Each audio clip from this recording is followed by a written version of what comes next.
Hello, and welcome back to the Better Humans Project podcast. And I'm your host, Greg Pfeiffer. There's a strange and uncomfortable truth about being human. We don't see the world as it is, we see the world as we are. And once you really understand that, a lot of things start to make sense. Why misinformation spreads so easily, why fake news feels so convincing, why intelligent, capable people can believe things that, from the outside, seem obviously untrue. This episode, What a Fool Believes He Sees, is about that exact phenomenon, not from a place of judgment, but from a place of curiosity and self awareness. Because the reality is, we are all susceptible, every single one of us. At the heart of this issue is a set of psychological processes that operate quietly in the background of our minds. We are particularly vulnerable to fake news and misinformation because the human brain is not designed to be an objective, truth seeking machine. Instead, it prioritizes efficiency and emotional relevance. One of the strongest influences is confirmation bias, the tendency to favor information that aligns with what we already believe while discounting or dismissing anything that challenges it. When a headline supports our existing views, it feels intuitively right, requires little scrutiny. When it doesn't, our minds instinctively become more skeptical. This selective filtering happens automatically and often without conscious awareness, making misinformation especially persuasive when it fits neatly into our worldview. When we encounter new information, we don't neutrally assess it. Instead, we instinctively ask, does this fit my existing worldview? If it does, we accept it quickly. If it doesn't, we question it, dismiss it, or ignore it entirely. And this isn't a flaw in a few people. It's a built in feature of the human brain. So, as I said, our minds are designed for efficiency, not accuracy. So, in a world overloaded with information, we rely on mental shortcuts or heuristics to make quick decisions. Now, these shortcuts are useful, but they come at a cost. They make us vulnerable to misinformation, especially when that information is emotionally charged or aligns with our identity. So, another powerful factor in this is identity, because many beliefs are tied not just to facts, but to who we are and the groups we belong to. When misinformation reinforces a group identity, that could be political, cultural, or social, it becomes harder to question without feeling disloyal or personally threatened.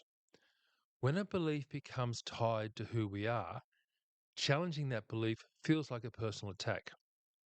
It's no longer just this idea might be wrong, it becomes I might be wrong. And that's a much harder thing to confront. Challenging the belief can feel like challenging the self.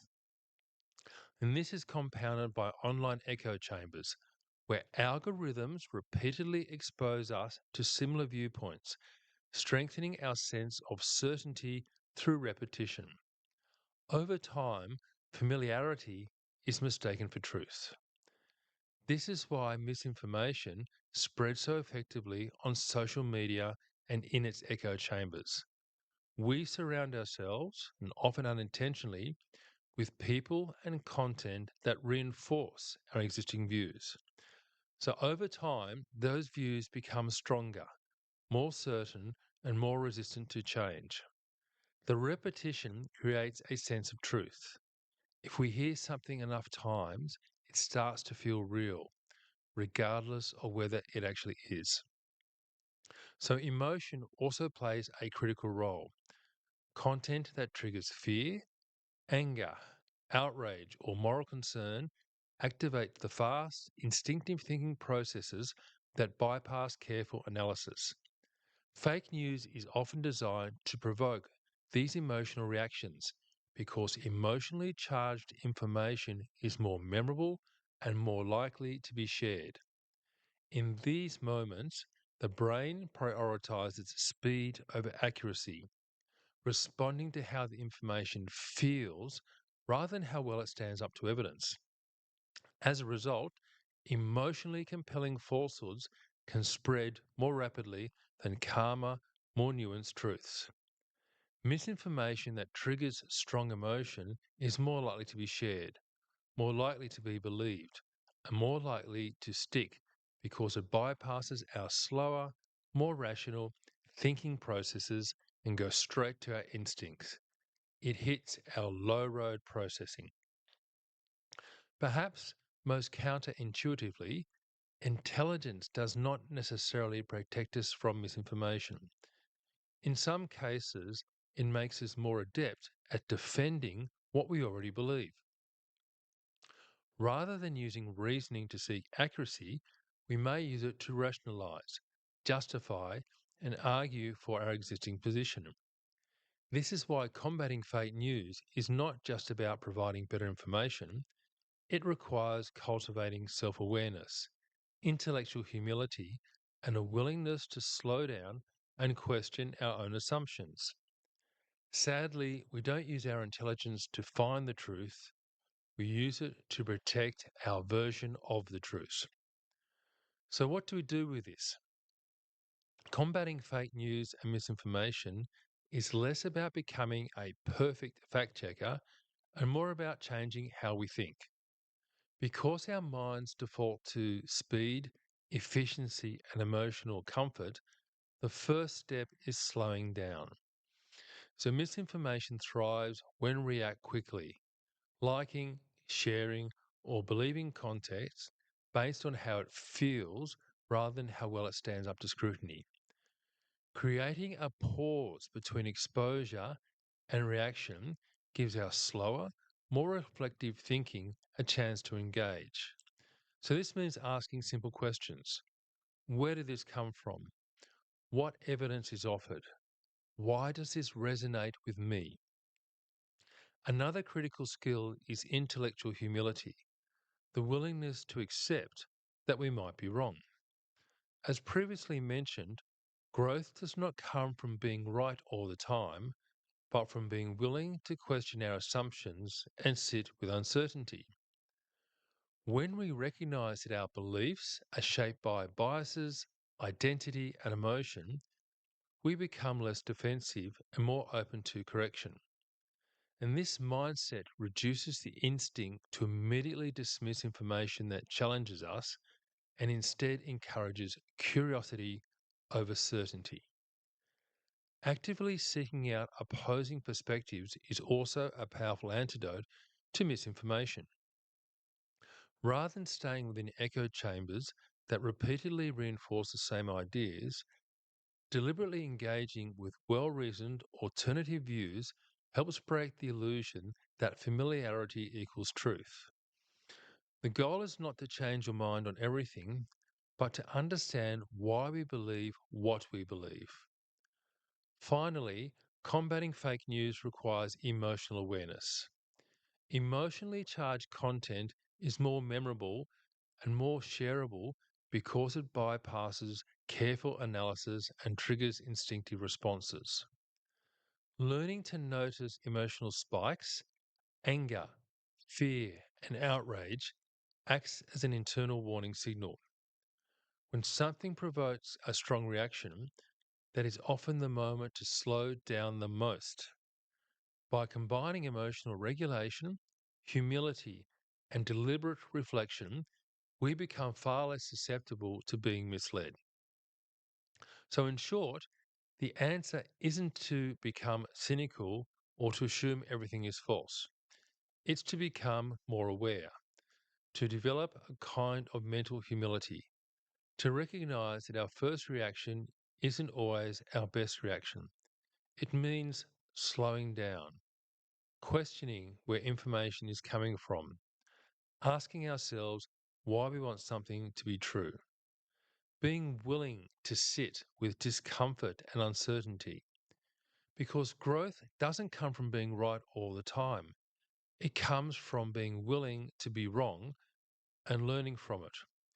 When we question not just the information we consume, but the way we consume it, we move from being passive recipients of narratives to active, thoughtful participants in our own understanding of the world. So, once again, we have a weekly challenge. And this week, your weekly challenge is simple but not easy. Choose one belief you hold with some level of confidence. It doesn't have to be deeply personal or political, it could be something small. Then, deliberately seek out information that challenges that belief, not to argue with it, not to dismiss it, but to genuinely understand it. And as you do this, notice your internal reactions. Do you feel defensive, dismissive, curious, uncomfortable? Write down what you discover, not just about the topic, but about yourself. Because the goal here isn't to change your mind on everything, the goal is to strengthen your ability to think.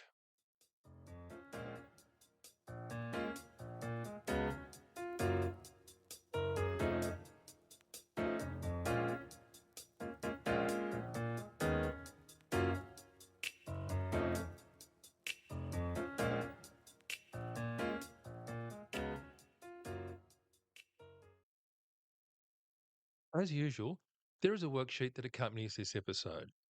Set aside 10 to 15 minutes in a quiet space where you won't be interrupted. Move through each question slowly and honestly. There's no need to rush.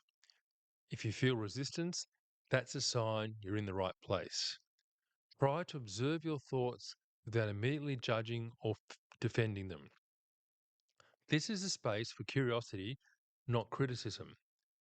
And you might find it helpful to revisit this worksheet at the end of the week and see if anything has changed. Because growth often happens in reflection. The truth is, we're all a little bit fooled by what we believe. That's part of being human. But the real power lies in becoming aware of it. Because when you start to question not just the world, but the way you see the world, you open the door to something deeper. Greater clarity, greater understanding, and ultimately a better version of yourself. And that's what this project is all about. Be curious, stay humble, keep growing. If you found this episode valuable, please share it with somebody who might need to hear it or on your socials. If you want to reach out for more information, a copy of the worksheet, or want to share your story, you can email me at contact@thebetterhumansproject.com. Until next time, this is Greg Pfeiffer, and this is the Better Humans Project podcast. Let's keep building better humans together. Take care.